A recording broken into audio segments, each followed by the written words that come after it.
in the 67th session of the Commission of the Status of Women. Parallel events taking place side by side. I am Grace Usakwe, co-founder of GPI Initiative. We are very glad by the response we received to the session, and we decided to start 5 minutes after 4 p.m. to enable more persons enter into the room. And I see we are 19 in the room now. We'll commence accordingly. GPI Initiative is a feminist youth development national organization in Nigeria, working in the last 29 years to empower girls to develop the voice they need to become catalysts for change in a very, very patriarchal society. GPI, as we call, which is the acronym for GPI Initiative, has presence in 5 states of Nigeria and has hosted events in almost all the CSWs that have held between 1997 and now. Of course, initially, they were site events. Now we have to move to virtual events as a result of the COVID-19 that happened in 2020. GPI has made progress in these years, which we considered slow. We consider the progress we have made slow, considering our vision of gender equality. So we are very far from where we started. Hence, we are very proud in sharing the GPI program as a best practice. However, we are not unaware of threats to our collective progress, which have been summed up a few days ago by the UN Secretary General while addressing the Commission on the Status of Women ahead of the International Women's Day, when he summed up by saying progress towards gender equality is vanishing before our eyes.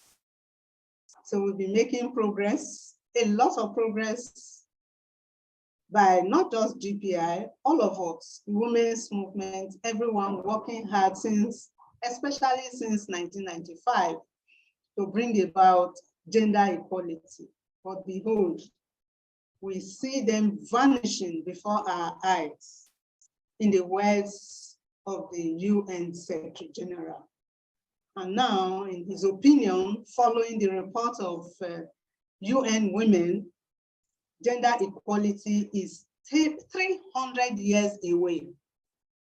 300 years away.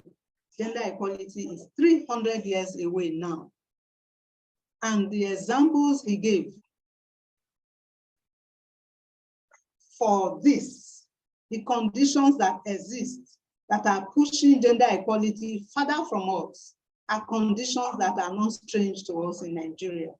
He particularly listed the high rates of maternal mortality, the high rates of girls being forced into early marriage, and girls being kidnapped and assaulted for attending school.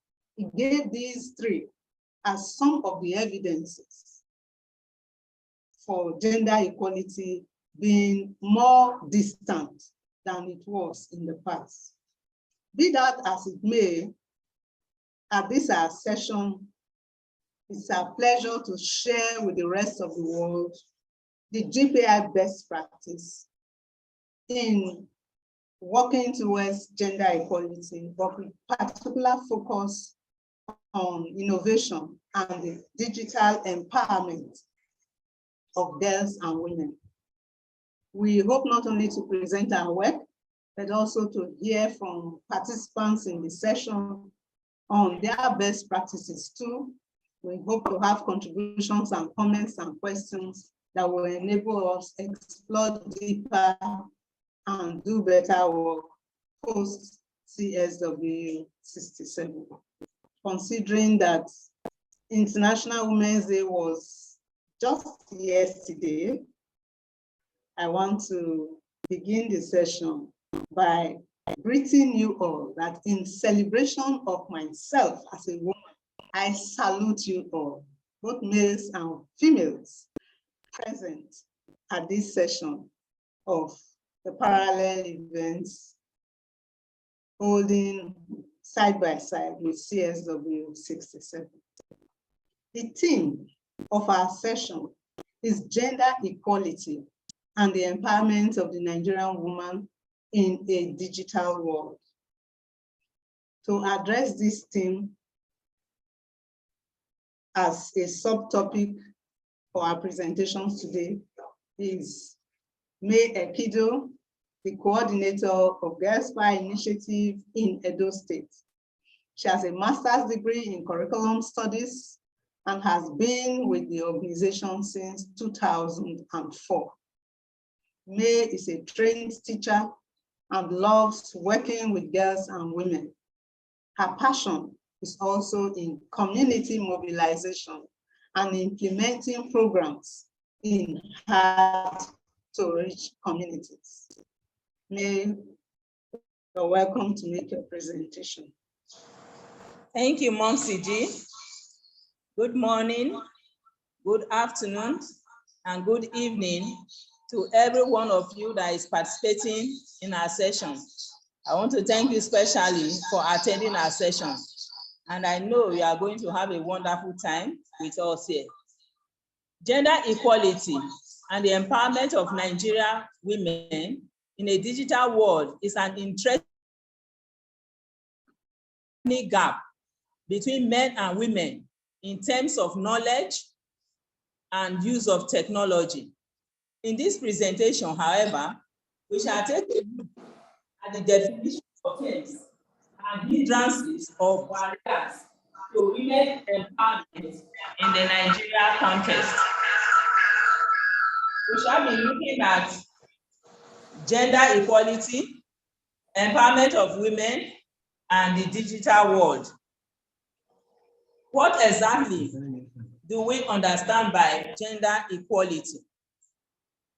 Gender equality refers to people of different gender having equal conditions for realizing their full human rights.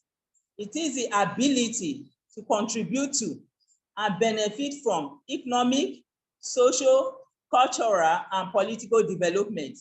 It is also when people of different gender become full partners in their home, workplace, community, and the society, ensuring that every individual has an equal opportunity to make the most of their lives and talents. It is the belief that no one should have poorer life chances because of the way they were born, where they come from, what they believe in, or whether they have a disability or not.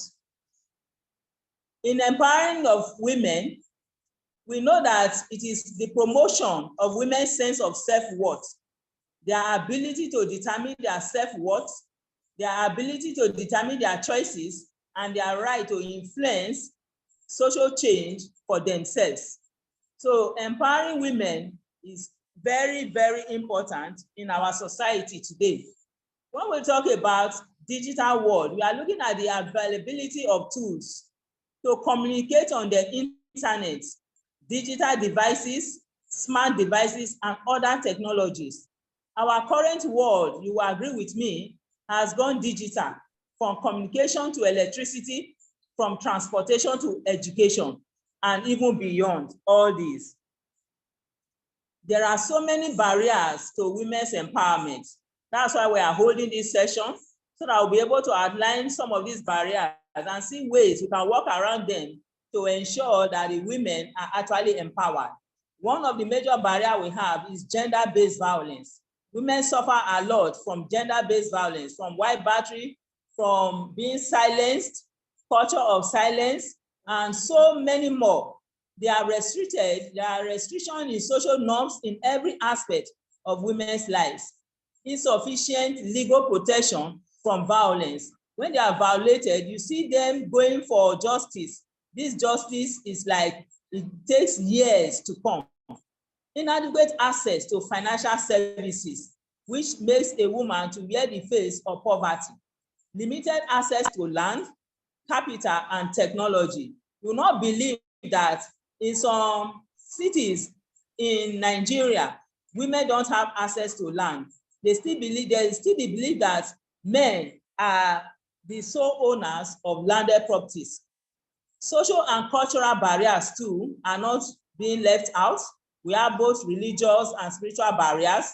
We have work women engage in, including full-time homekeepers and baby minders. All these ones make them to be very, very poor and relegated to the background because their work does not earn them income. Staying at home to look after children, that will not earn them any income.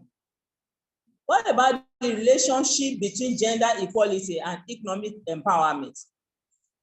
When there is guaranteed equal opportunity, choice, and access to resources, all these will encourage women's full participation in society, which will in turn multiply the capacity of all for sustainable economic growth and social development. So there is need for us to encourage women to participate fully in everything that goes on in the society, because not only will it ensure sustainable economic growth, it's going to help in development of that society.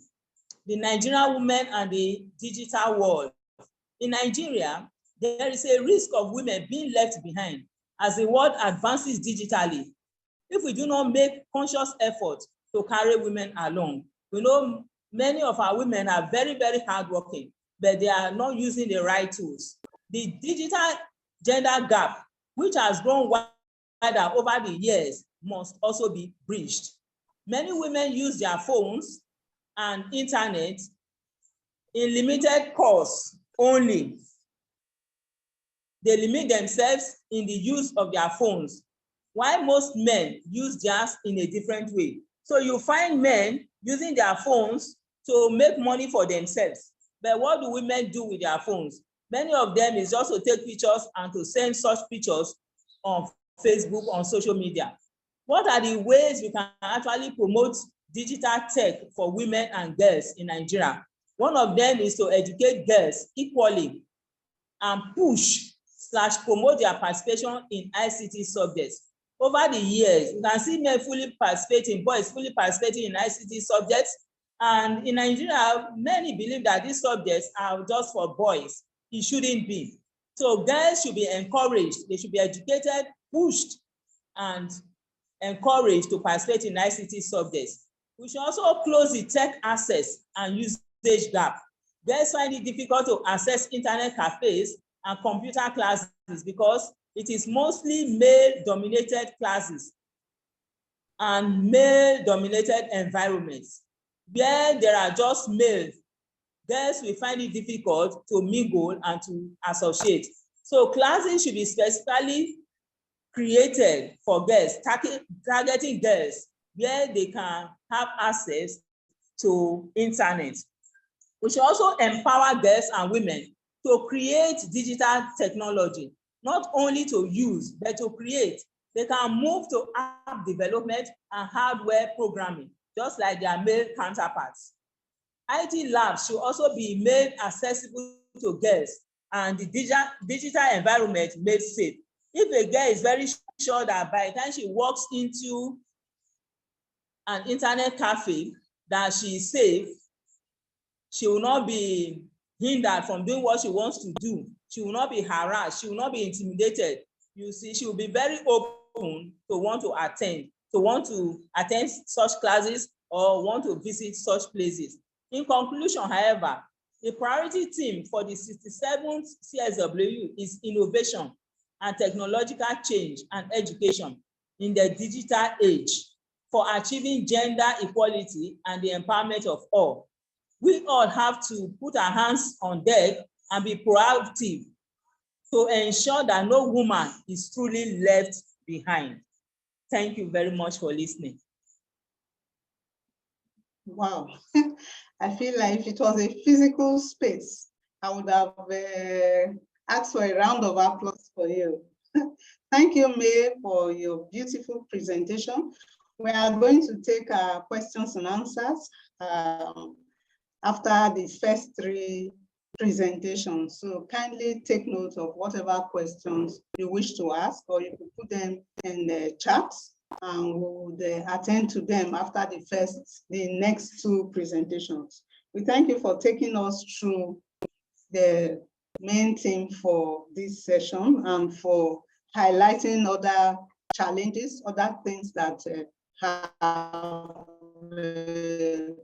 made the woman than others, other things in the Nigerian environment driving the increased distance between us and the gender equality.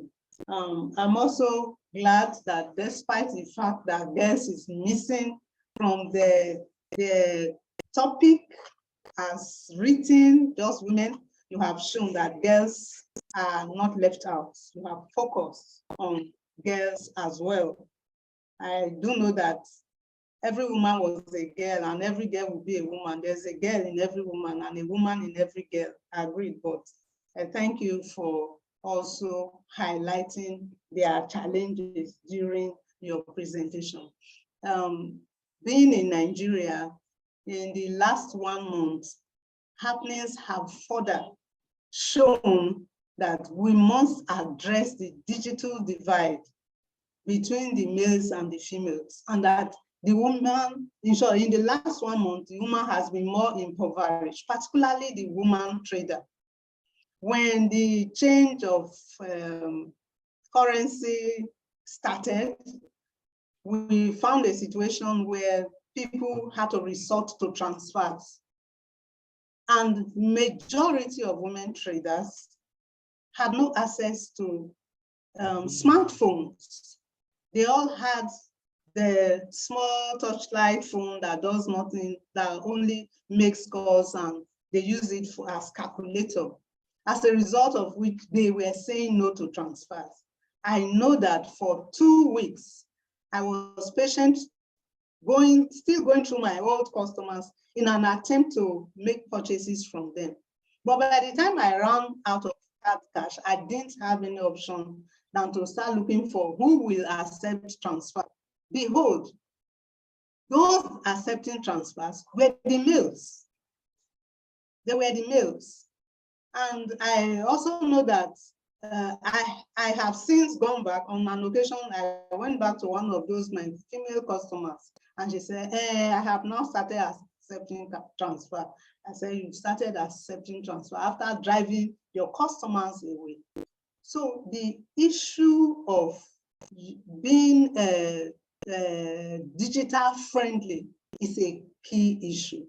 Women are getting more impoverished daily as a result of their failure to embrace it, as a result of their inability to make the initial investments necessary for them to move in that direction. So on that note, I thank you, May, for your presentation. I would want to invite Omotola Abidemi to make the next presentation, which will be looking at digital technology and tomorrow's woman. What, why, and how. Omotola is a tech and media entrepreneur.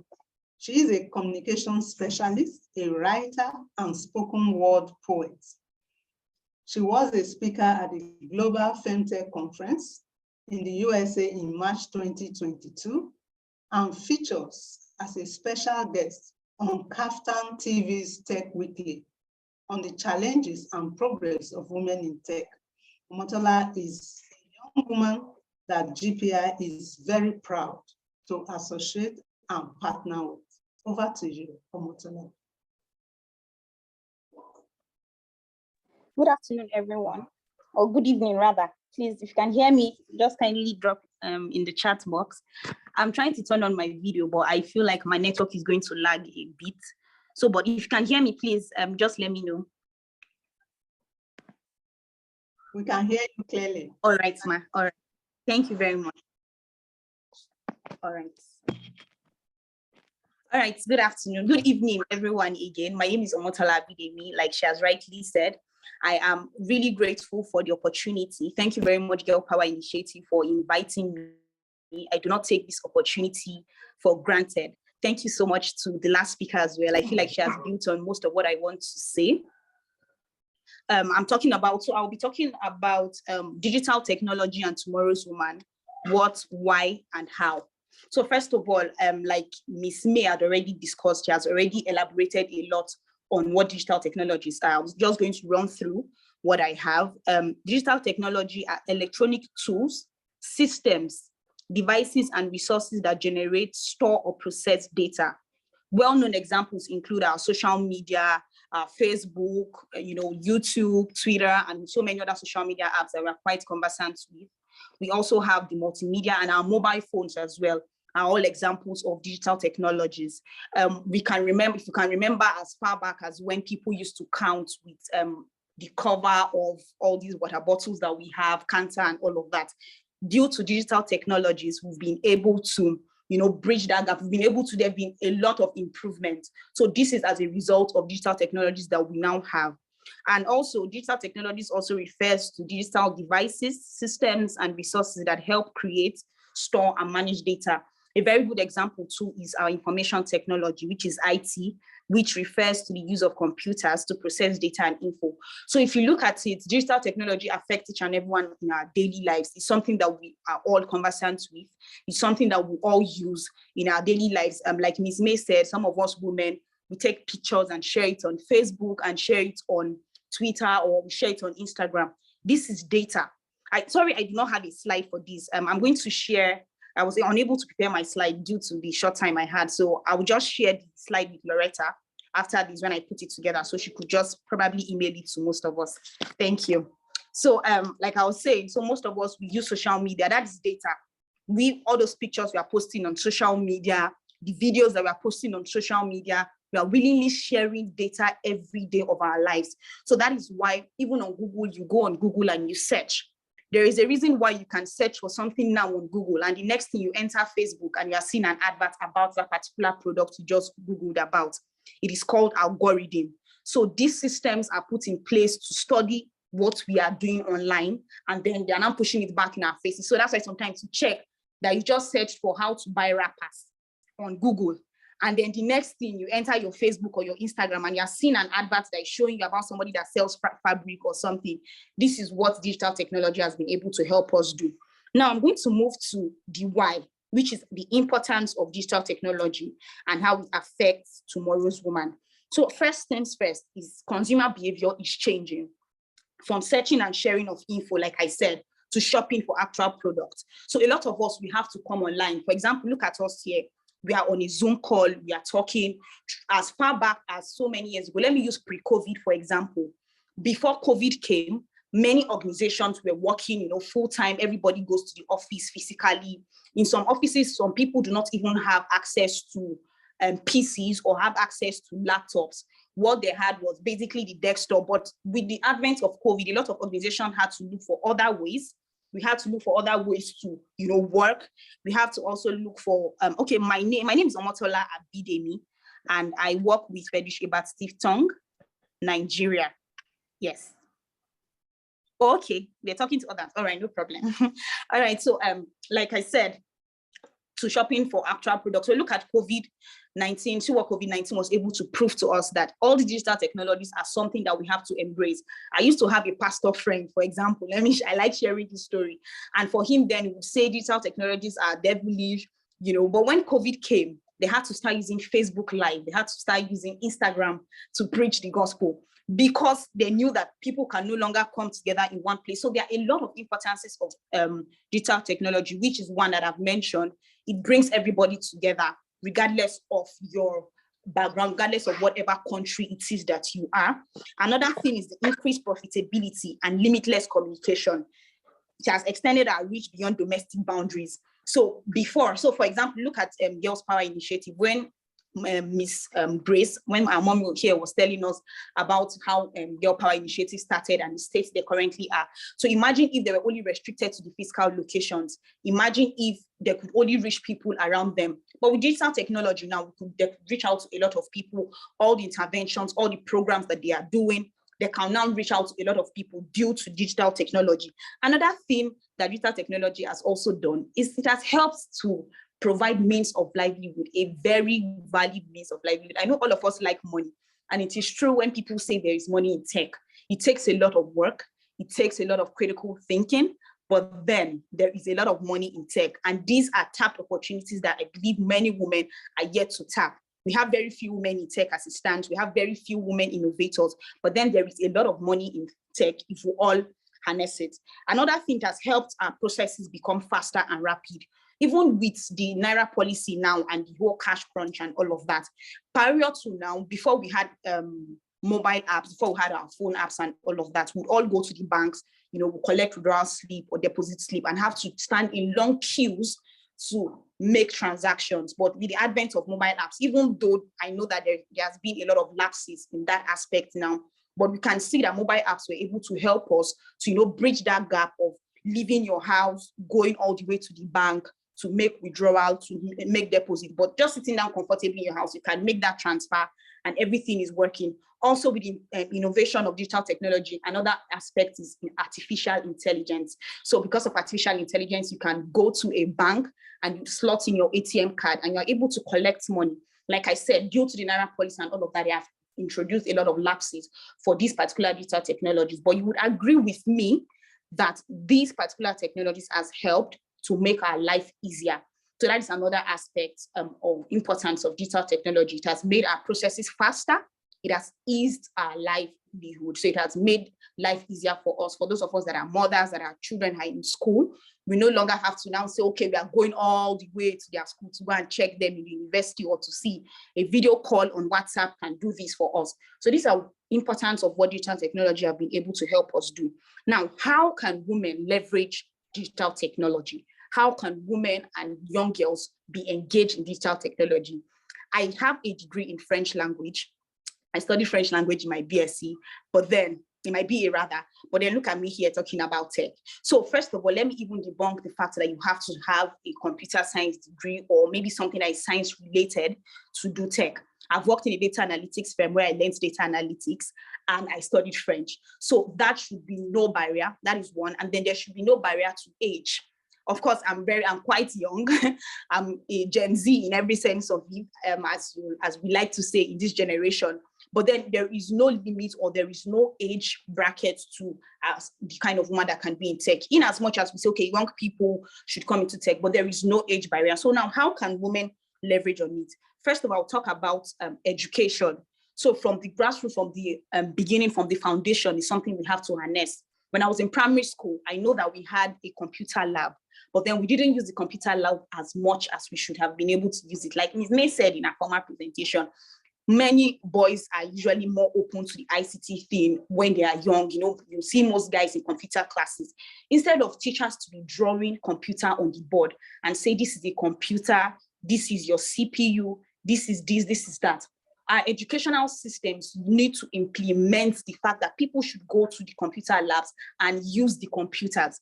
It's not about the government is donating computers to one school and then nobody is using the computers. So our educational systems need to embrace IT systems and also make sure that we are intentional about the girl child. We are also intentional about the women, because as young children, even apart from the fact that we talk about gender equality, I feel like one thing that has hampered and hindered women this day is because of how women and boys are groomed.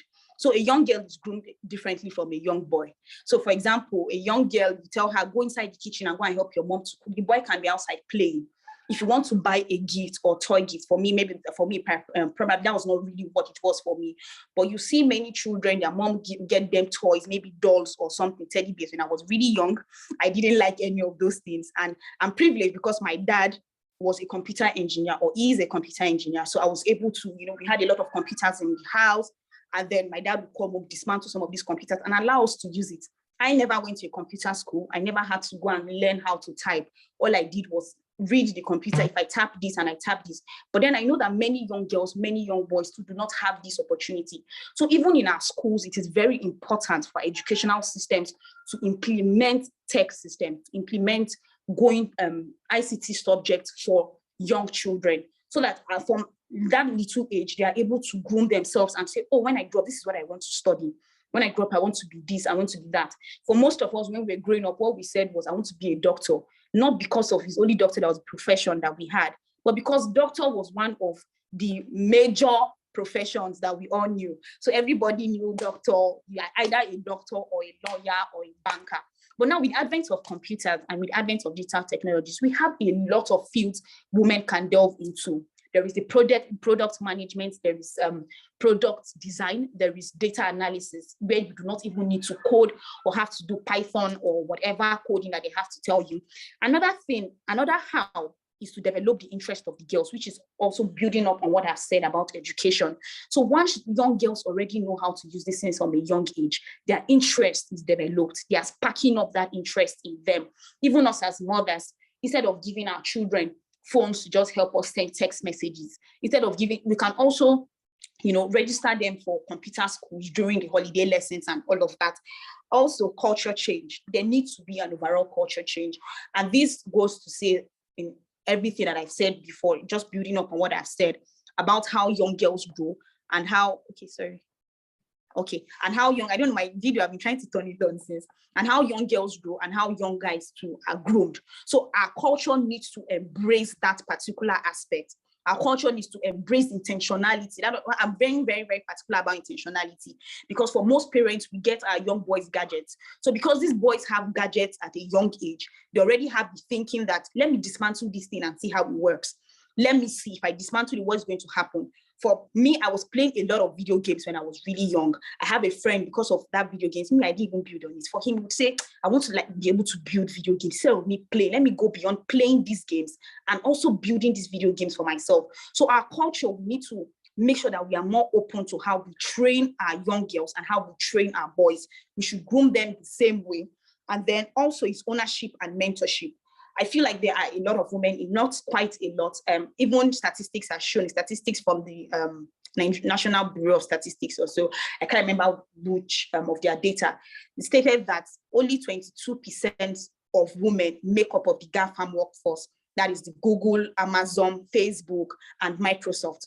Only 22%, you can imagine, in the whole world, only 22% of women. This is a huge gender gap. And that is why we have a lot of opportunities. So when I say mentorship, there are a lot of opportunities for women out here. There are a lot of opportunities for young girls.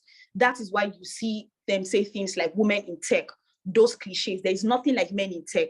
There is nothing like men in engineering. There's nothing like men in STEM. We only have women in STEM. Why? Because this is a huge gender gap. Because women, we otherwise non-existent in these particular fields. And that is why we have those names. Anyways, those names piss me off. But then it is very important that we have more women in tech. And one way is mentorship and the programs that we have.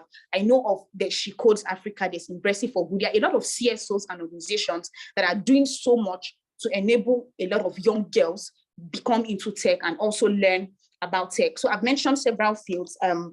Another one is creating rather than usage. Ms. May mentioned this. So instead of us always coming on social media to post our Facebook post, to post everything, I'm rounding up. Thank you very much, ma. So instead of us always come online and post, we should also think about innovations. So you wonder why most of all these social media apps are owned by men. So we have the Mark Zuckerberg, we have Elon Musk, and all the likes, because women are not out there yet. And like I said, all this goes back to building their interest from a very young age. So I'm going to round up with this. Tech is not easy. It takes a lot of critical thinking. But then if you could do any other thing, if you could study, it's the same thing as studying every other thing that you want to study, you can learn. So yes, thank you very much for having me, GPI.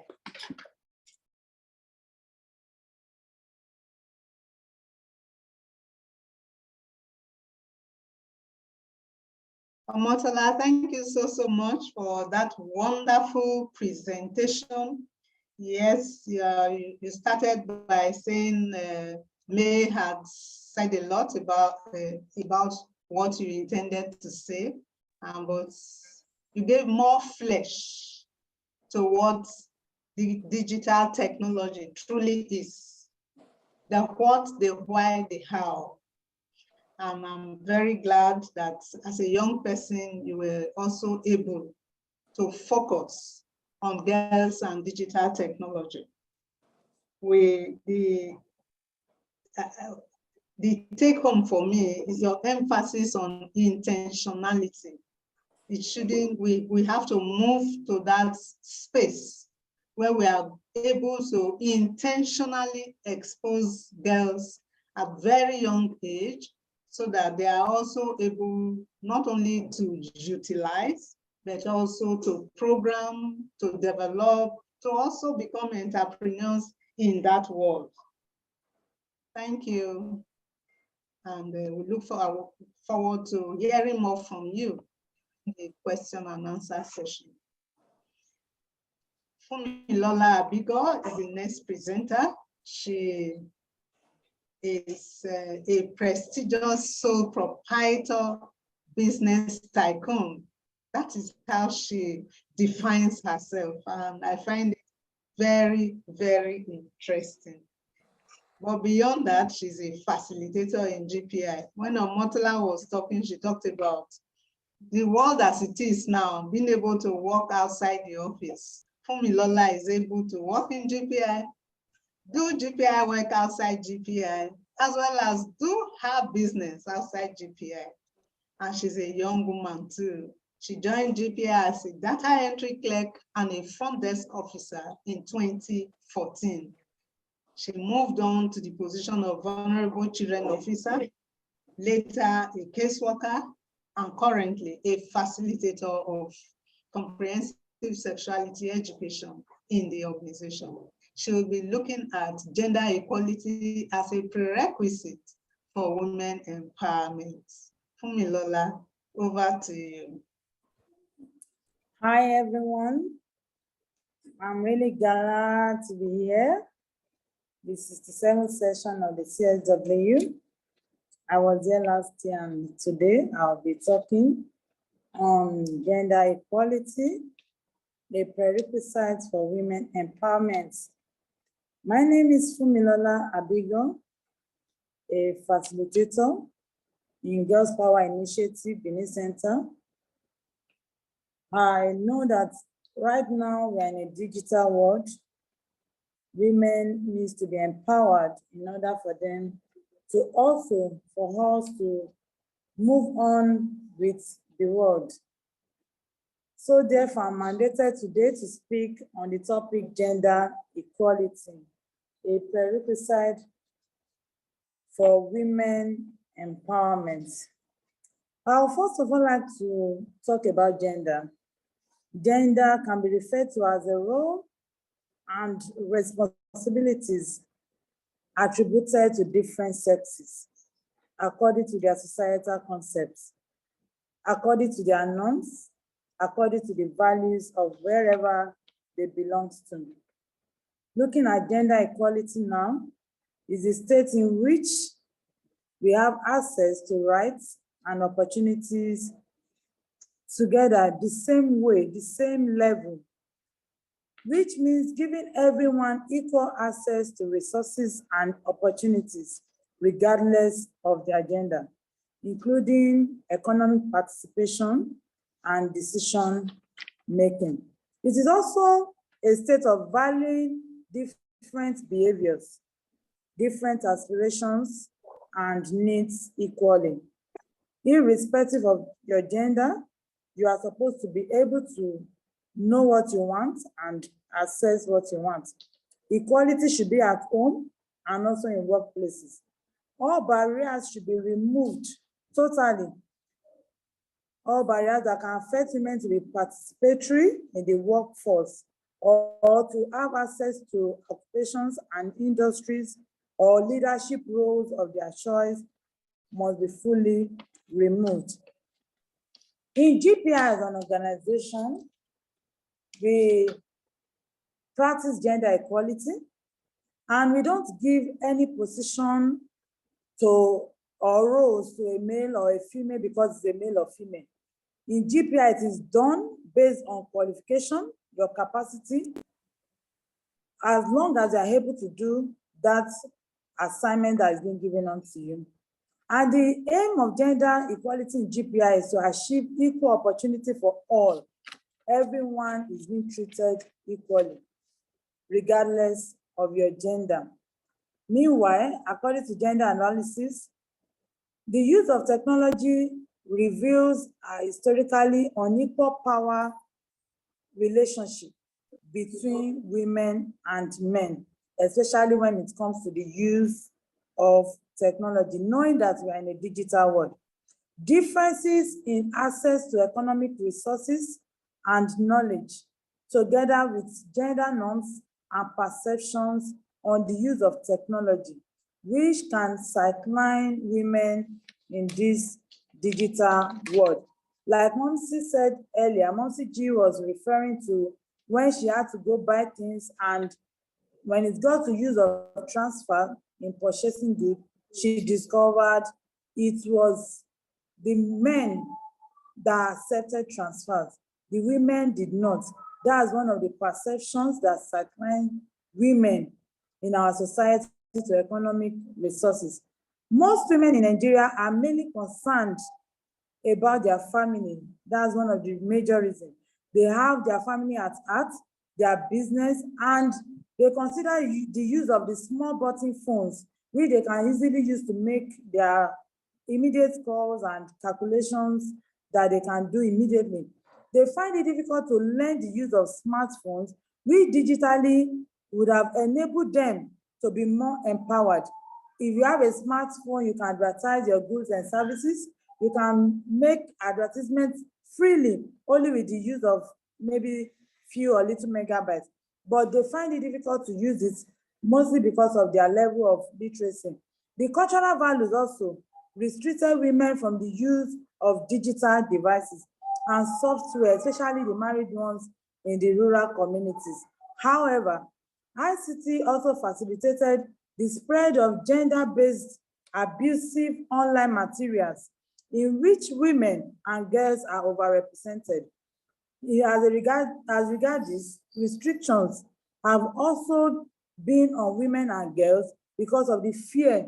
They have so much fear, they don't have interest in anything that has to do with online. Looking at the cyberbullying, cyber aggressions, they don't feel fit to go into internet use of social medias, most especially.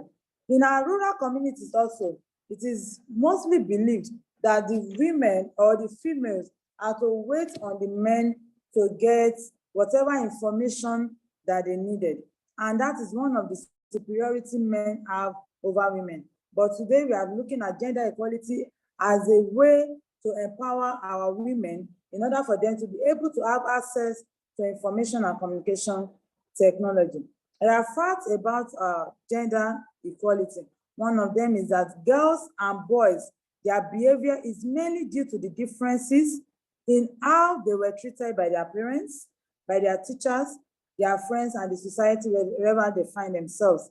Women and men become who they are as a result of the gender expressions, their gender expression, their gender acceptability during their upbringing.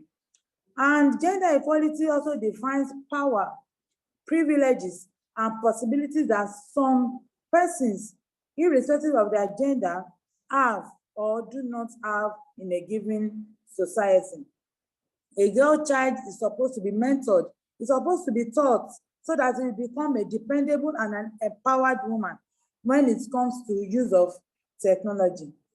Gender equality, as we said, a prerequisite for women empowerment. If women are to be empowered, there must be a sense of gender balancing and equality of the sexes.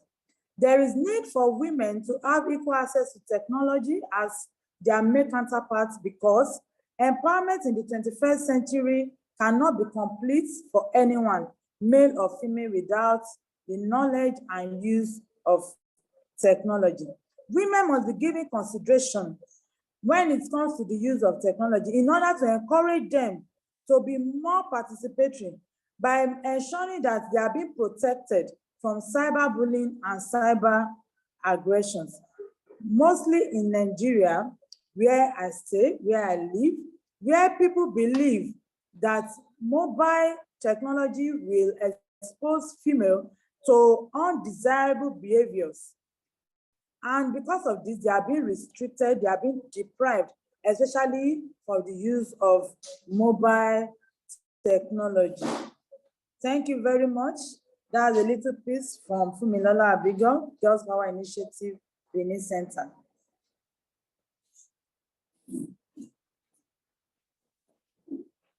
Oh, thank you so much. Thank you so much, Funmi, on your presentation and truly bringing it home to what is happening in Benin City, and which of course will not be strange to other Nigerians.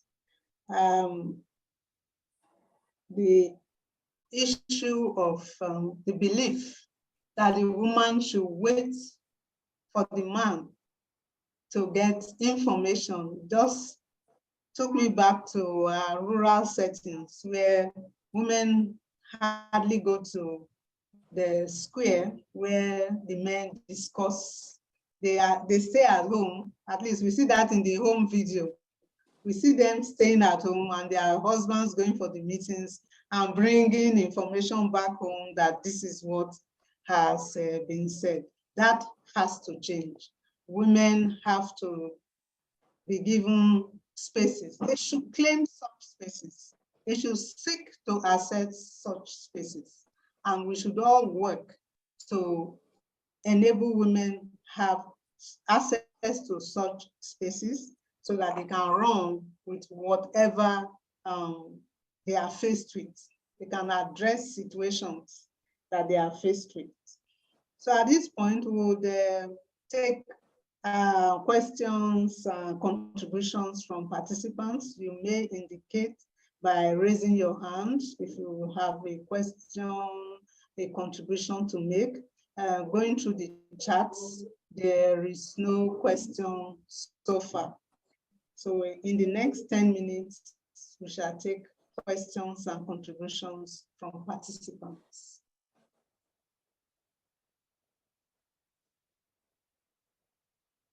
Okay, and for those who came in after we started, we asked which people should send chats of their names, organizations, and email addresses so that we can share the presentations with you.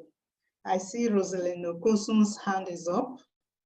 Rosalino Kosun is an NGO CEO, very active in the Edo State environment, working to make a difference in the lives of women and girls through two very visible organizations in Edo State. Rosalyn, you have the floor. Thank you so much, Grace. What an excellent presentation this evening. I have been struggling with technology for our young girls. It's a good thing that we must be at par with the boys and the men. But the problem is how many parents can afford smartphones for their children, especially the girls. And how many of our schools are well equipped with computers that our students can use to learn the skills we want them to learn. I know of students in the universities, they do not touch the computers. Some never touched until they have left university. All they use is their smartphones. So I am really concerned what we can do to help the young girls, right from elementary schools to secondary schools before they get into universities. We can start from here till tomorrow. There are many young families in the rural areas who have not seen lights, no electricity. Only of recent, that a friend was able to take in panel, satellite lights to Orion area. And the kids and their families, they were all excited. We're talking about cashless society. My women here in Benin City are struggling with that. I had a meeting last week. I said to them, I will give them a loan to go and buy smartphones, not just the small toyish ones. So we're going to develop programs, literacy programs to help these women, because nobody will give them cash as time goes on. It's going to be mainly transfers. You suffer that, and many of us are suffering that right now. Our market women don't know what to do. So it's a good thing to talk about and a good thing to plan to help our young girls and our women so that they can be technologically sound, literate, and be at the same level with our young boys and our men. Thank you, Grace. Thank you, Roslyn, for that intervention. It is true. Everything you said is true. The challenges are enormous, very enormous. No wonder gender equality is now 300 years away. But what do we do? Like you said, actions have to be taken. And thank you for emphasizing the gap that the current cashless economy implementation in Nigeria has exposed. The women need the support to be able to belong so that their businesses don't close up. Because you refuse to take transfer, the wells you have will be exhausted, and that may be the end of your business. And then the infrastructural challenges, they are enormous. But I'm glad everybody present in this room has taken themselves, they've taken themselves out of their work, out of whatever they are doing, just to listen to these presentations so that they are in a better position to also think of what can be done, what more needs to be done. Thank you. Vera Adegoke, I can see your hand up. Vera is a graduate of Girls Power Initiative, Youth Empowerment Program. She was a GPI girl in her teenage years. Vera, over to you. All right, good morning, good afternoon, and good evening, everyone. Very well said, great presentation from everyone. My question goes to the young lady who presented on, sorry, I didn't note her name down. I just want to say kudos for a job well done. My question is, are there organizations right now that are currently empowering young women in tech? If there are such organizations, can you please drop those names so we can share if we come around someone who's interested in tech? What? Okay. What? Mommy!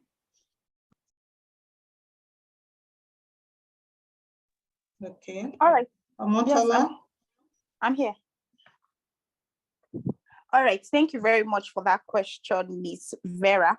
Yes, there are organizations that support or that have initiatives that support women in tech. So I'll just list the ones that I've personally benefited from.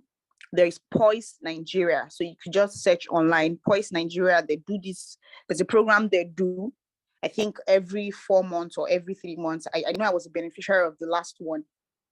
So yeah, but that is for both male and female, but they give preference to women. So you know all those applications you do and where they tell you women are strongly encouraged to apply. So yes, that is one. Another one is She Codes Africa. For them, they even do this empowerment and in such a way that they also donate laptops. So I also understand what the previous speaker said when she said, you know, not everybody can even afford. I totally understand. Like I said when I was mentioning in my presentation that for me, there is the privilege. So for me, my dad was already in the field already.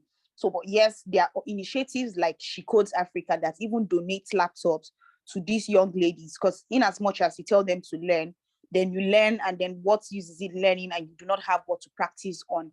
So for She Codes Africa, they also donate laptops and give laptops to some of their beneficiaries. And then there's Ingressive for Good. There's also Ingressive for Good. It's an organization where you send you emails for opportunities and all of that. I've also benefited from Ingressive for Good data scholarship. I think off the top of my head, these are the three that I know that I've personally benefited from. So I know there are others, but I'm mentioning the ones that I've also benefited from. So yes, thank you. Okay, thank you very much, Omotola.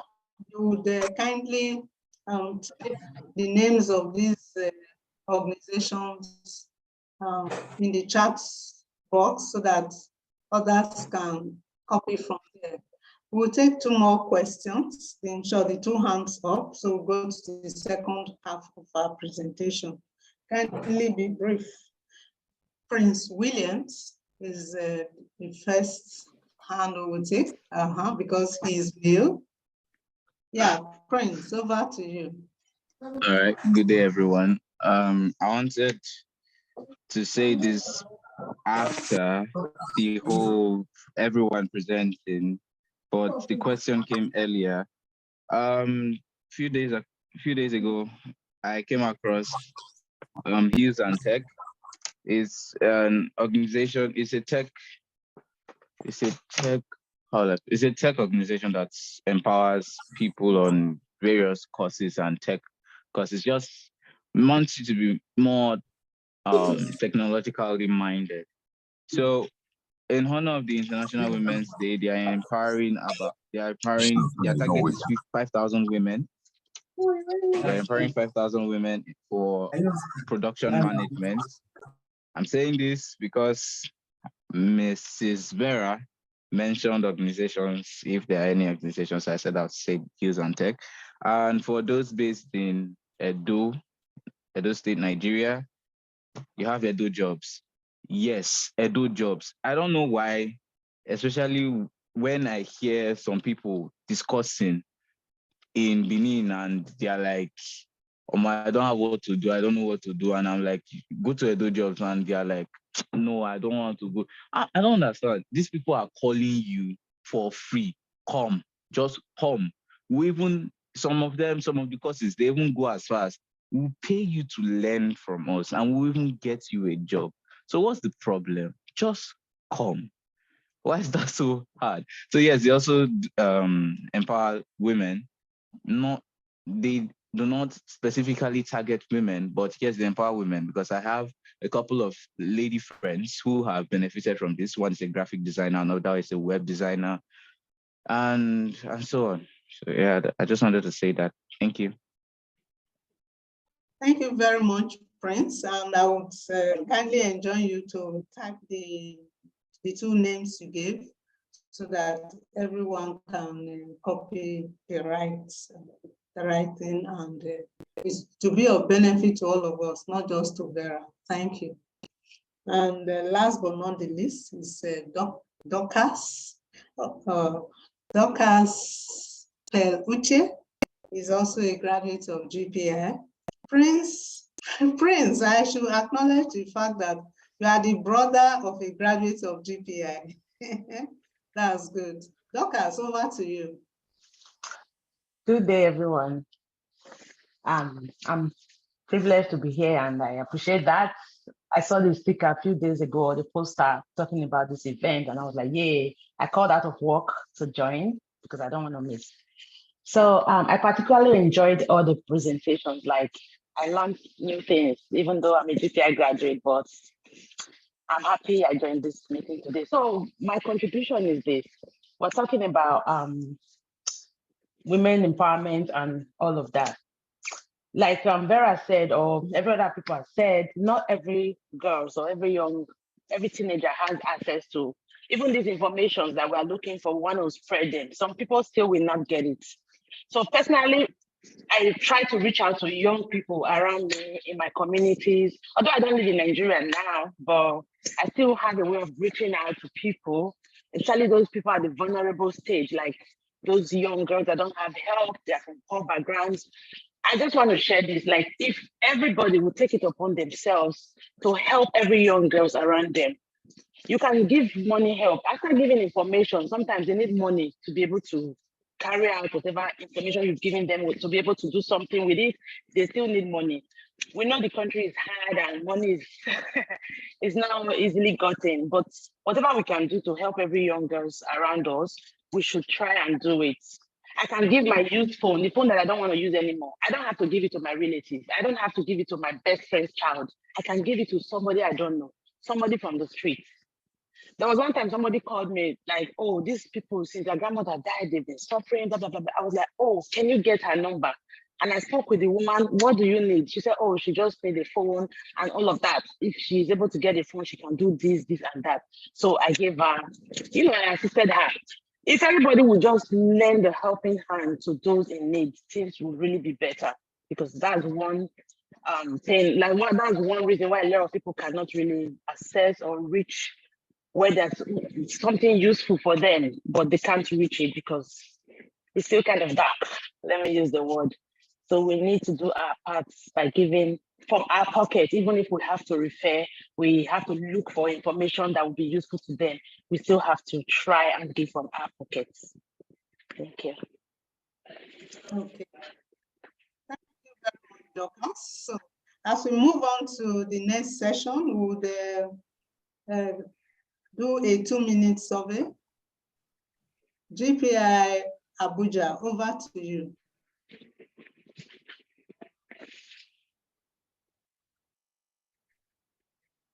Good evening, everyone. We have a survey here.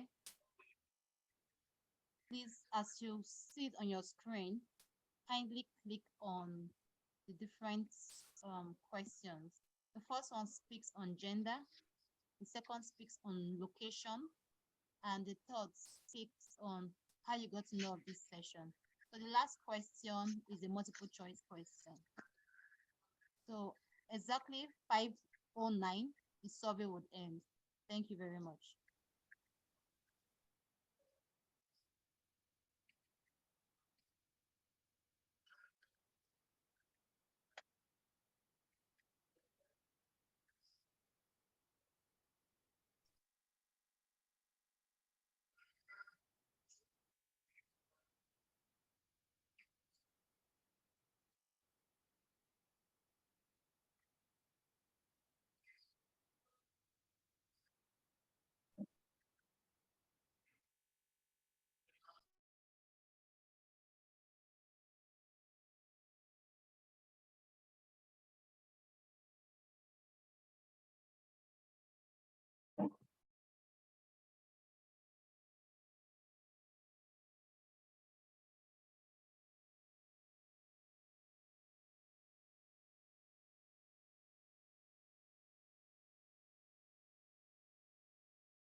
Abuja is exactly 9 minutes past.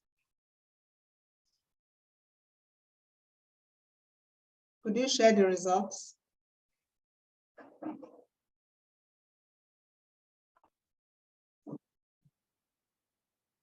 Might I suggest that this session continues while the survey is on the screen, because we only have 53% of participants who have responded to it. Okay, so what do we do? Because do I relaunch the poll? Okay, I clicked on it. The poll just stays on the screen and we continue the conversation. Yes, even where it stays on the screen, there will be no difference because I ended the poll. Oh, really? Unless Oh, I didn't realize that. you gave a time, and when it was time, I just clicked stop.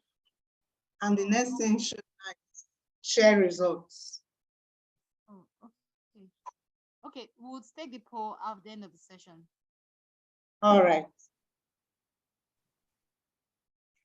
So I should ignore share results, right? Yes, please. Okay, I want to welcome us back to the second half of our session, where the presenters are going to be speaking to live examples of all that we have been saying. Our first presenter is Sharon Onome Uraye, who will be talking on the digital space, breaking the barriers to economic empowerment. Sharon is a 25-year-old young lady, a smart businesswoman who commenced business activities as a teenager. She later co-founded the Hot Bundle, that's her business name, a growing gift and souvenir creation and intimate event planner. The intimate event planning business in Nigeria that is driven by digital technology to increase her net worth and clients. Recently, she hit a landslide delivery of over 200 orders in one day during the last Valentine in February. Sharon, over to you. Hello, everyone. Good morning, good afternoon, good evening. My name is Sharon Igoraye, and as Madam Grace has rightly introduced me, I'm a young entrepreneur. And for my topic, I'm going to be talking about gender equality and the empowerment of the Nigerian women in a digital world. And I will be using myself as a case study. So I would first like to appreciate the speakers before me. They have said a lot and they have really hammered down on the important parts of this topic. And I agree with a lot of what they have said. I, however, will be coming from a different angle, not necessarily tech. I'll be coming from the angle of entrepreneurship because that is my personal experience. So I'm just going to get right to it. At the age of 16, 17, when I was in 200 level in the University of Benin, I was opportune to be an e-consultant for Jumia. That's that e-commerce platform. I'm sure a couple of us will be familiar with it. And I was able to connect with customers all over the country from the comfort of my hostel, from the comfort of my school, with just my smartphone. I was able to engage with customers and sell different products to them. Basically, I was connecting customers to Jumia, and then they will place their orders and they'll receive their packages. So by the time I was doing that for about 2-3 years, by 2018, I was able to start my first business, which was Fragrance by Hot, where I sold different kinds of perfumes. I sold diffusers, scented candles, basically all things fragrance. And then I was still able to do this. I was buying products from suppliers all around the world, and I was shipping within Nigeria. All again from the comfort of my home this time because I had graduated from school and with my mobile phone, just with my phone, no laptop. By 2020, I was able to recruit my sister, and then we started the Hot Bundle. The Hot Bundle is a gift and souvenir creation business. We also do intimate events planning. We do decorations. We are based in Abuja and in Benin, but we deliver nationwide. So basically, over the space of 8 years, that's between 2015 and 2023, I have been able to grow from a student that depended on monthly income or allowance from my parents to an entrepreneur that now grosses. Last year, we grossed we had an 8-figure turnover with a 20% profit margin. And all of this was from our online business. We've never gotten a physical shop. We've never rented a shop, just from the comfort of our phones and with access to like simple social media apps like Instagram, WhatsApp, Facebook, Twitter, and the likes. We've been able to grow into a brand that's now gradually becoming a household name. And this is something I encourage when I train students or when I have people come to me for advice. It's something I encourage a lot of people to do because these are apps that we use on a daily. These are apps that I'm sure almost all of us here have those apps on our phones. And these are apps that they may seem like, okay, there's not much you can do from me, but I'm telling you, I'm a living witness that with these apps, you can change your life. You can change your story completely. I'm even still like, let me say, I'm still a relatively small business, but there's so many big businesses on these apps that have grown so much bigger. Personally, I have connected with customers from the US, from the UK, customers in France, in different parts of the world, basically. From the comfort, like when I'm in Abuja, I will be in Abuja and I'm transacting with a customer that's abroad. And I'm doing all of this from Instagram. I'm not walking anywhere. I'm not going anywhere. I'm sitting down in my house. I'm doing all of this. I'm giving them good products and they are paying me for my service.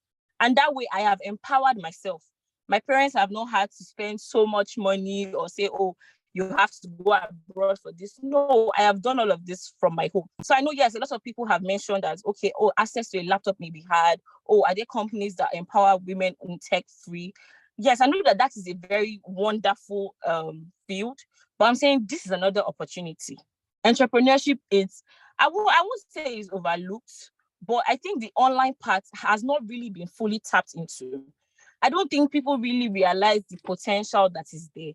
Just from these simple social media apps, like I said, I'm sorry to repeat myself, but just for emphasis, you can change your life. You can change the life of your family and everybody. You can empower yourself.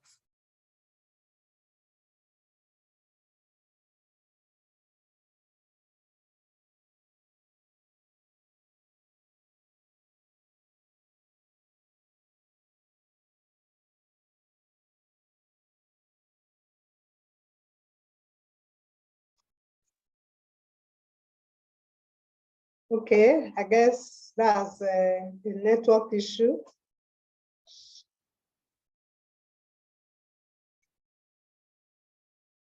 Sharon is not muted, but we cannot hear her anymore. I want to add to your description, you are an employer of labor. Yes. Because it has gotten to the point where you are not working alone. I can imagine how many delivery companies you patronize to be able to make those deliveries for you. Your sister works for you, and others that you may not have mentioned here. Yes, that is clearly an example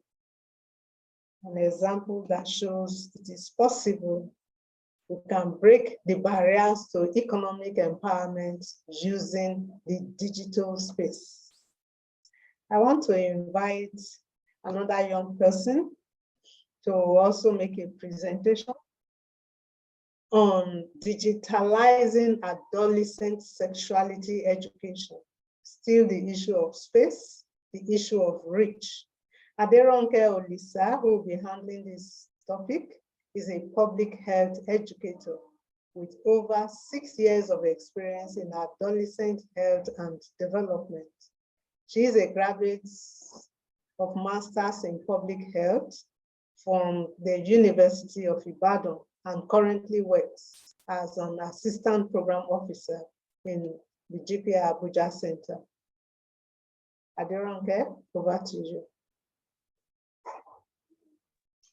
Good evening, Momsi. Good evening, everyone. Thank you so much for the opportunity to be here today. Can we all hear me, please? Yes, okay. Okay, so yes, we are going to be, I'll be presenting on digitalizing adolescent sexuality education. And by way of introduction, Girls Power, as we know, is a feminist institution focused on supporting adolescent girls develop into empowered women. And these girls are geared for social actions that promote gender equality. So gender and human rights focused adolescent comprehensive sexuality education, CSC programming, is the means used for this at GPI centers, school outreaches, and community engagement. So, however, during when COVID-19 happened, there was a challenge. We could not reach, our target audience. Those are the girls in their schools, in their communities. We could not reach them because of the human-to-human contact restriction that was placed by the government, for communities and for any engagement that has to do with persons. So this was what dated online sexuality education. And online sexuality education is basically a digital-based sexuality education program for adolescents where they are educated on the various topics in the GPI CSC curriculum through GPI social media handles and periodic scheduled webinars. So the program actually started at the peak of COVID-19. I remember on the same page, we asked ourselves, so, how can we continue this work? How can we continue to reach these girls? Because you remember during the COVID-19, we had a high case of sexual and gender-based violence during the COVID-19, and a lot of girls were actually at risk. They did not know how to help themselves. They didn't even have the right knowledge. So we started the online sexuality education program at the peak of COVID-19 with a WhatsApp group engagement for registered GPI girls. So we had GPI girls from different parts of the country, from Benin, from Calabar, from Delta, Akwa Ibom, and Abuja. We had the girls on that WhatsApp group page where we engaged them. And this WhatsApp group engagement, WhatsApp group program metamorphosed to reach a wider online community.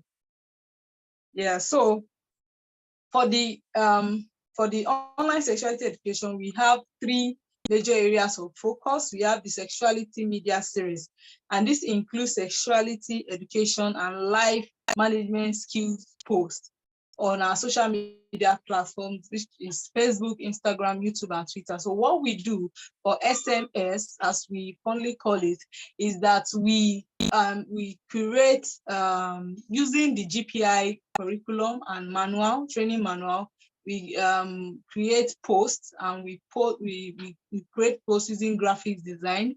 Tech now, this is where tech comes in.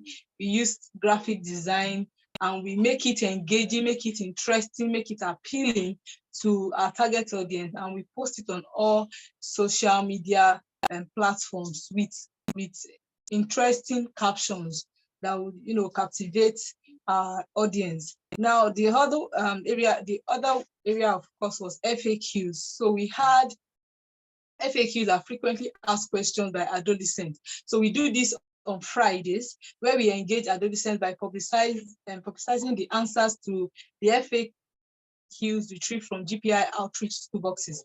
So another thing that we thought of doing after post-COVID was that post-COVID, the schools were struggling with their curriculum. So we could not actually move into schools for outreach. And what we had to do was we created GPI's outreach toolboxes, where we put the boxes in the schools, our adopted schools, and we enlighten the students on what the boxes are about, and they dropped their questions. So some of these questions, we definitely answer the questions and paste it in their schools, wherever the boxes are. But some of these questions, we post them on our social media platforms to enlighten other adolescents who might have similar questions. The third one is online safe space, which is a 3-day virtual facilitation program geared towards equipping adolescent girls with gender and human rights focused life management skills and information on sexual and reproductive health and rights. Okay, so for the sexuality media series, some of the topics that we have spoken about is their self-assurance, body image, FGM, HIV and AIDS, and other topics like that. We have treated these topics on our social media platforms. The picture you can see now these are some of the graphics that we used in communicating on our social media platform for SMS. This is the Sexuality Media Series.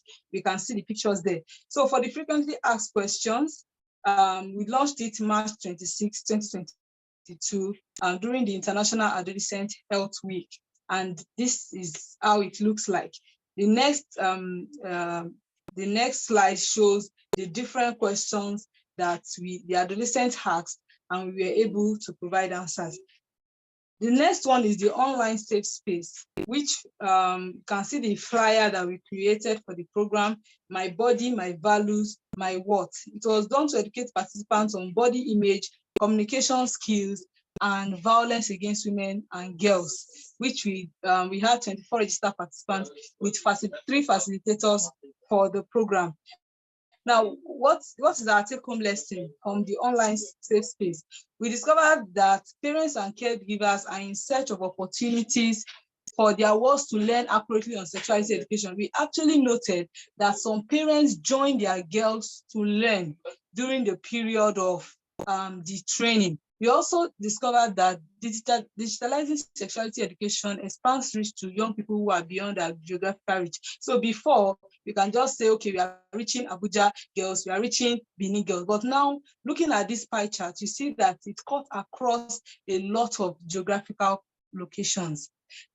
The another one is that it confirms that adolescents are heterogeneous and so are their needs. So adolescents, they love to learn in different ways, and we must adapt to those ways for us to be able to reach them. This is some of the things the participants said during the online safe space. Kendra said, I appreciate all facilitators and organizers of the session. Keep up the good work. God bless you. And the next slide is showing the results. It's showing the reach, how the online sexuality media series has affected the visibility as an organization online. And you can see the number of pages, the number of people that we have been able to reach during the course of the program, which is still ongoing, by the way. So what are the pros to digitalizing adolescent sexuality education? We have contributing to populating accurate gender, human rights, and SRHR information on digital space. Okay, so now because of when we are posting, we use hashtags, right? So when a young person goes to online to search for sexuality, adolescent sexuality information or any SRHR information, we know that they would actually see our post and have access to correct information. And of course, we don't not only reach adolescents, but we also reach young people.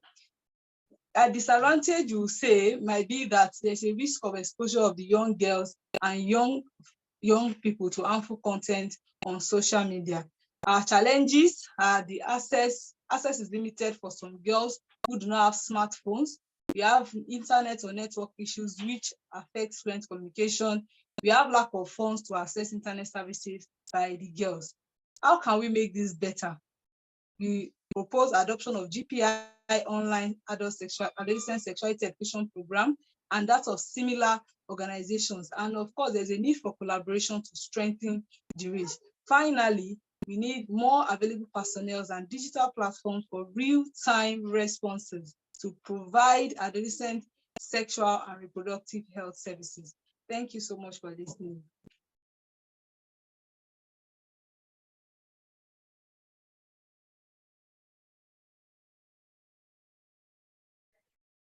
Aderonke, thank you. Thank you. Thank you so much for sharing this work with all of us.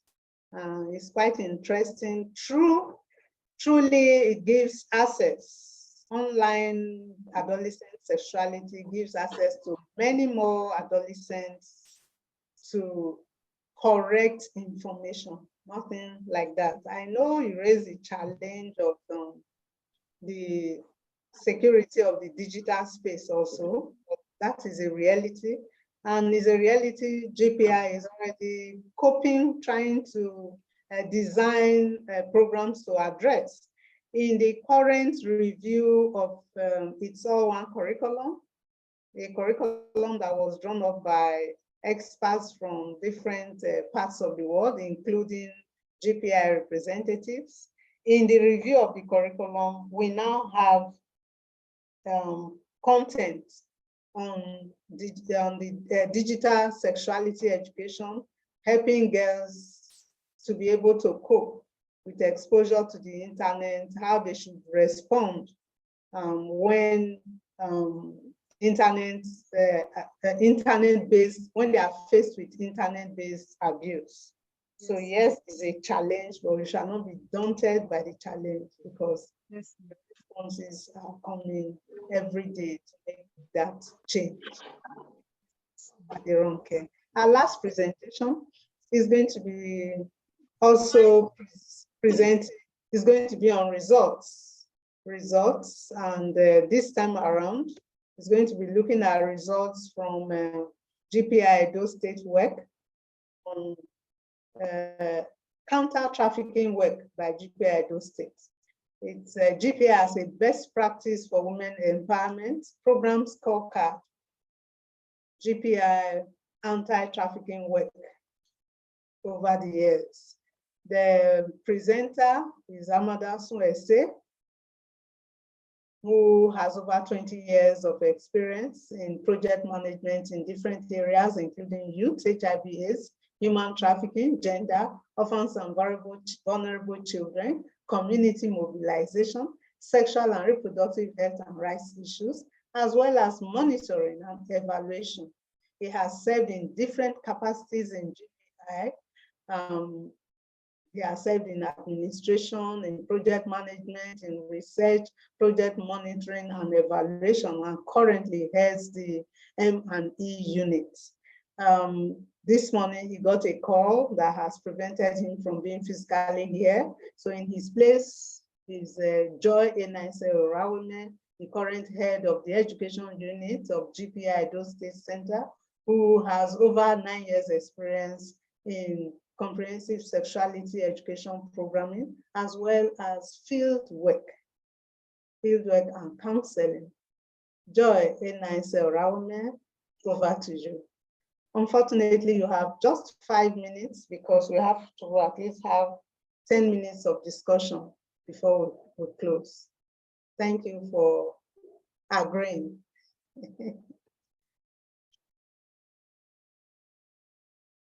You are muted, your device is, okay, your device is not muted, but I can't hear you.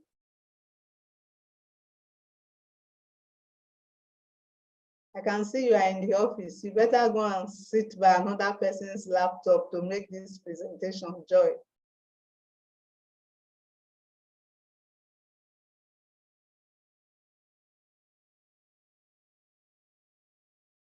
Okay.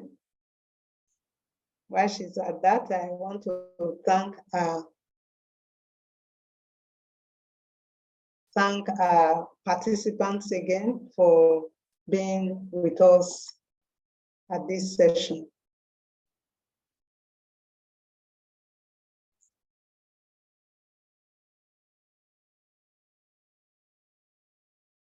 GPI Edo State Center have been introduced. I will just go straight to the point. I'm going to be talking on, I will just talk about later on GPI, because we've already known about GPI. As it states, GPI is a non-profit, non-governmental youth development organization founded in 1993 by two great women, Grace Osakwe, our moderator, anchor, and Professor Bene Majunago. And it's based in Delta State, Cross River, Edo State, and Akwa Ibom. Then in LCT Abuja is a liaison office. GPI has since inception been committed to its mission of empowering girls, for the realization of future where women are visible and valued actors in the society. You know, the kind of society where they say women are relegated to the kitchen. You don't have anything to say, especially the parts I come from. You say, yeah, you will end up in your husband's house. There is nothing good about you just be cooking for your husband. No, GPI has come up, to inform young girls. You catch them from the onset, from the foundation.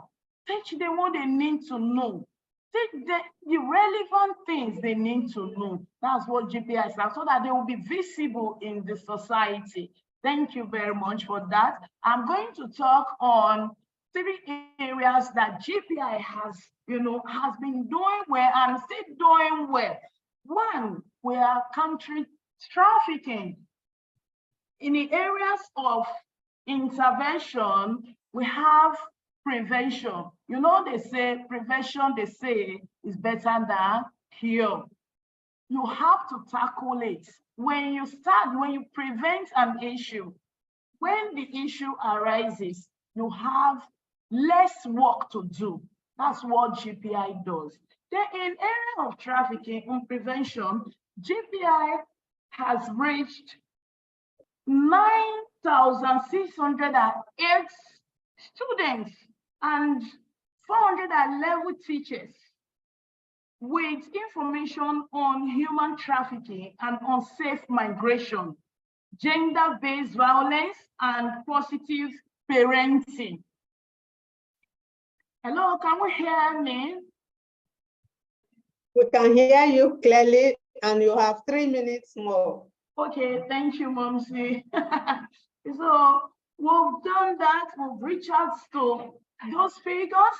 You know, we give them information on trafficking, on how it's not that to travel, to migrate is a sin, is a barrier, that we have given them the information on how to migrate safely. Now, we go to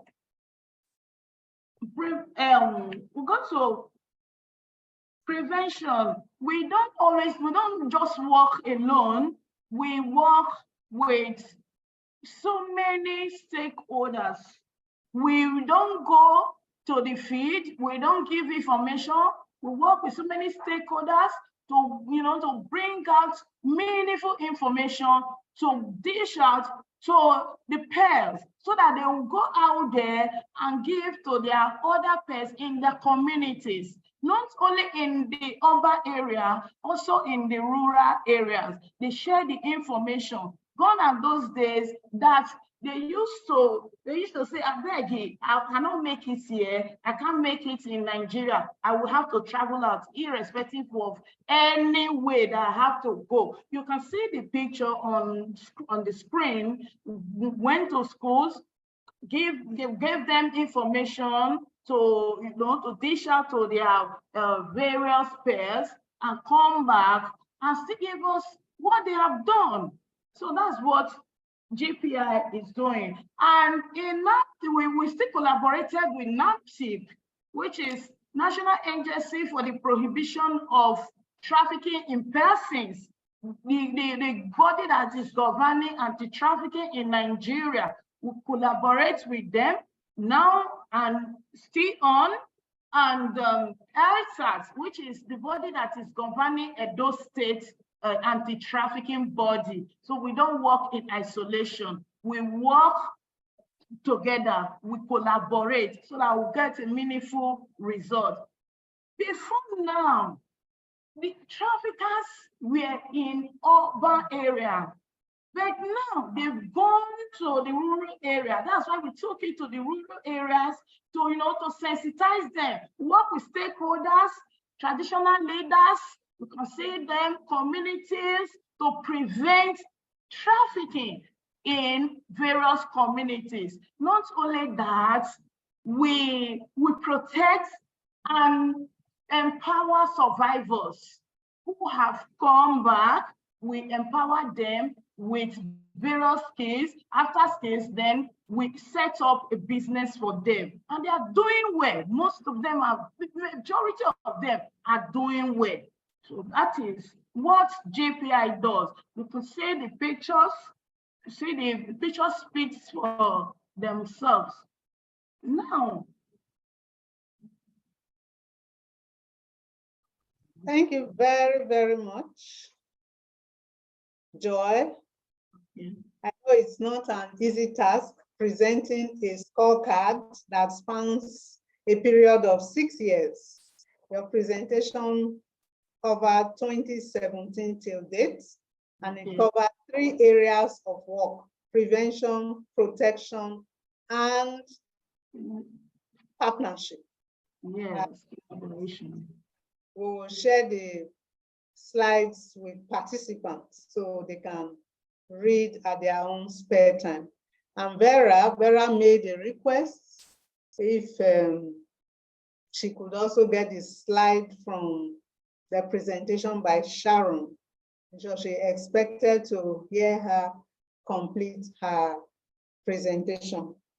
On that note, we have 8 minutes. We would take questions and contributions.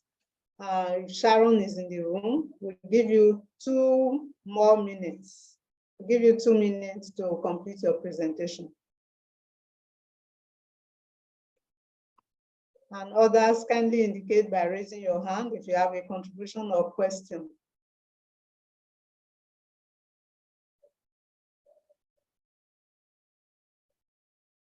Okay.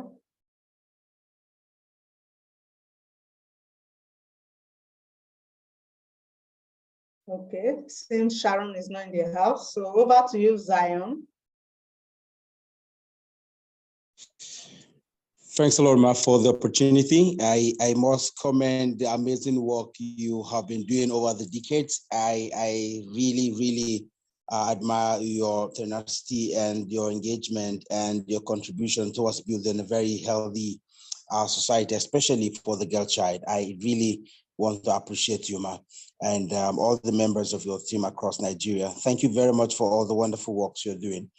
I just want to, beyond my comment or commendation, I want to see, are there chances that GPI is considering also providing some form of psychosocial support for this community of persons you're dealing with, in order to help them properly be mainstreamed back to the society, especially for those of them who might have been victims of trafficking, and then they're finding it very difficult to be reintegrated back either to their families or to the community, especially as it relates to their academics, their education.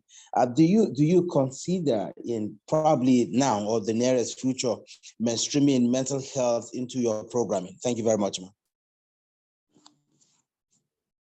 Thank you, Zion, for your intervention.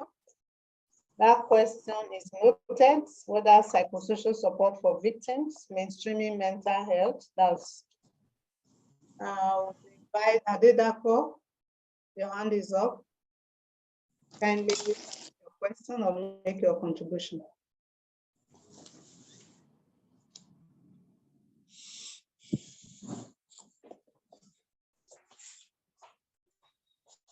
While waiting for Aderonke, Mabel, they are going to respond to psychosocial support of victims, and Ofure, you are going to respond to mental health. Aderonke, please. Psychosocial support, yes. Aderonke first.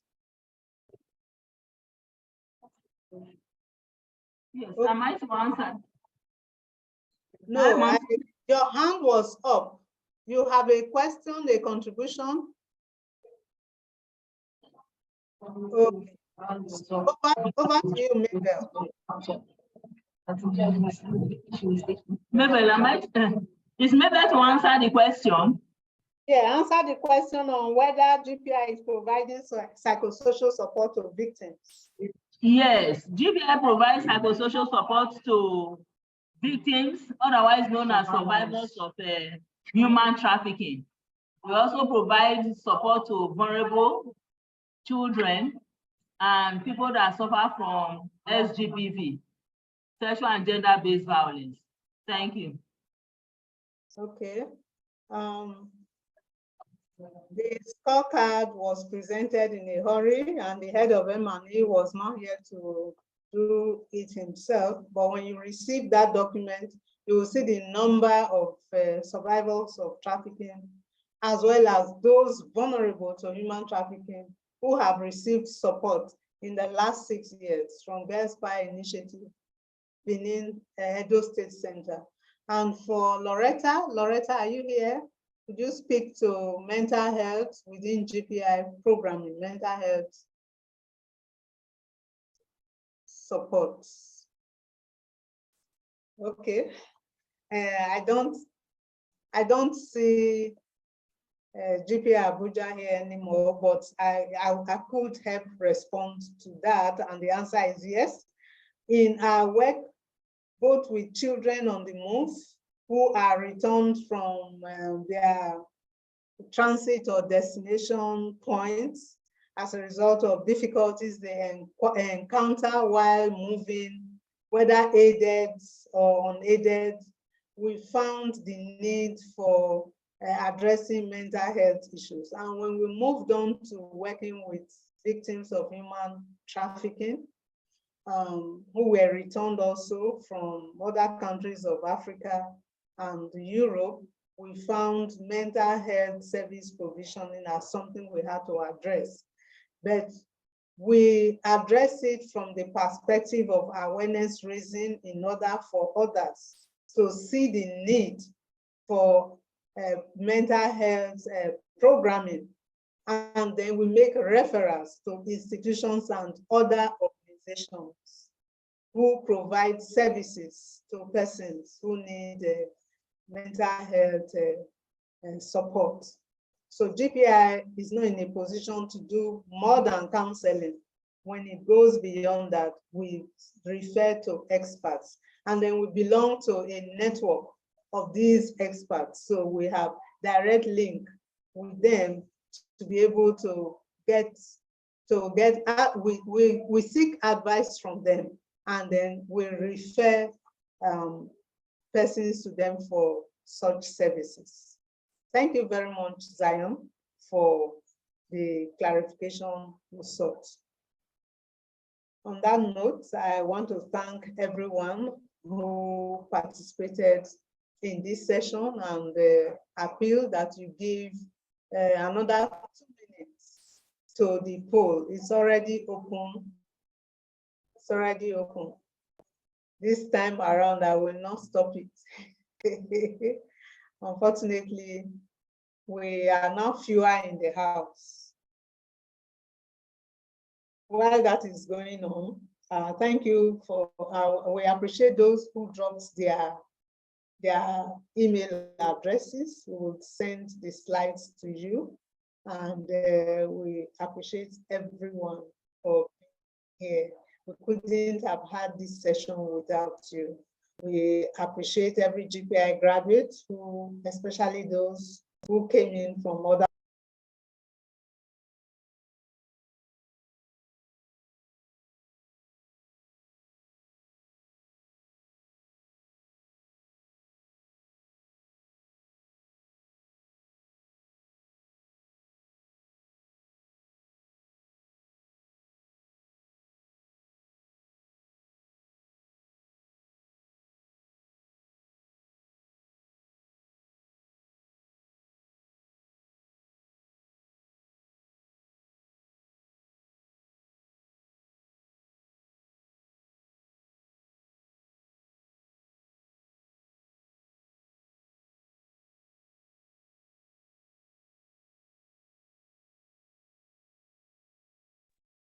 Okay, it seems Grace Moms's network has been disrupted, and we're actually at the point of giving the vote of thanks. Well, why this is ongoing, we still have the poll up, so please encourage us all to put in our responses. As at now, we have 61% of participants who have responded. Can we please look at our devices and click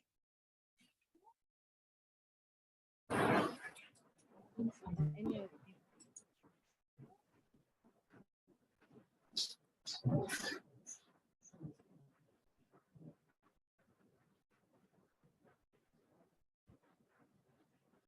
So while we wait for Sharon, she has requested that if you want to reach out to her, we can check out her Instagram page, The Hot Bundle, and she's open to providing services to you.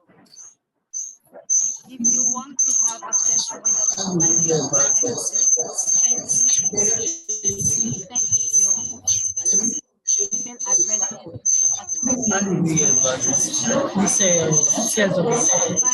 In the office. Yes.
Skills and access to technology. With women being left behind as a result of this gender divide. National Women's Day 2023, let us seek to explore the impact on the digital gender gap on widening economic and social inequalities. With this, we can bring about solutions for inclusive and transformative technology. And digital education for a sustainable future. Collectively, we can all embrace equality. Happy International Women's Day. Happy International Women's Day! Innovation and technology for gender equality! Yay!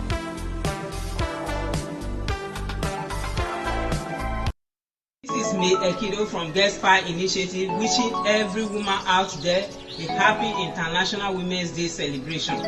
As you celebrate this year's IWD, I wish you all the best. The world has gone digital. Let us be innovative and please don't be left behind. Hello, every woman out there. I bring greetings to you from GPI Initiative. My name is Joy Owarenme. I want to wish you happy International Women's Day. All women are beautiful. Don't be left out. Please empower yourself. The world has gone digital. Thank you. As a woman, you should not be idle. Get something doing, start something, get busy. You can do it. All you need is you. Let's go digital. Congratulations to all women out there. My name is Happy Obarete. I'm here to wish the women happy International Women's Day. As a woman, you must be empowered, you must be digital, and you must be ready to work. Happy Women's Day. Everyone, my name is Precious Owens from GPI Girls Power Initiative. This year, March 8th, we're celebrating women again. We wish all the women out there, including myself, happy International Women's Day. And this year, we encourage everyone to go digital. Have a nice day. Bye. Hey everybody, I'm Peace Akibe. This is Mabel Ekido from GPI Initiative, wishing every woman out there a happy International Women's Day celebration. As you celebrate this year's when life tries to steal your smile, you may feel lost or out of place. Count on me when life tries to steal your This is wishing all the women all over the world a happy International Women's Day 2023. Let us all remember that we are special and unique in our own different ways. As a girl child, I'm important and valued. Happy International Women's Day. This is wishing women and girls the world over a very happy International Women's Day. For us to have a world free of violence, discrimination, and all forms of violence against girls and women, we must embrace equality. I am what I am today because of a woman, and that woman is my mother. I say thumbs up to every woman all over the world. I say you shall live long and prosper. I wish you all the best. Happy International Women's Day. I'm joining my voice with women all over the world to wish all the women happy International Women's Day 2023. Girls and women need to be who and what they want to be. And that's why we are saying embrace equality. Women, step up and take the lead. Our time is now. Happy International Women's Day 2023. This is wishing all the women and girls all over the world happy International Day celebration. And I want to join my voice to say that we can eradicate violence. We can also promote equality. So I call on everyone, let's embrace equity. There is no limit to what women can achieve if we stick together. Happy International Women's Day 2023. The more women we integrate into the system of things, especially technology and innovation, the better our nation. Happy International Women's Day 2023. Women in tech is next level. Happy International Women's Day. The strength of a nation lies in the power of its women. Happy International Women's Day. Happy International Women's Day. I want to use today to celebrate all the great women, women that have made this world a better place to live. Thank you. Empowering a woman is empowering humanity. Happy International Women's Day. Happy Women's Day. This is wishing all the women all over.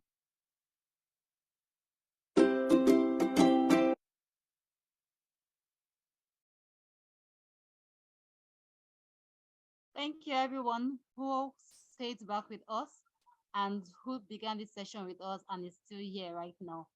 It wouldn't have been a success without you, and we say God bless you for honoring GPI's invitation. And we do hope and beg and request that for next session, please, when you do see an invite from GPI, kindly share with those around you. Thank you. Happy International Women's Day to every woman here, and to our male participants, happy International Women's Day to the women in your lives. Have a good evening. Thank you. Bye.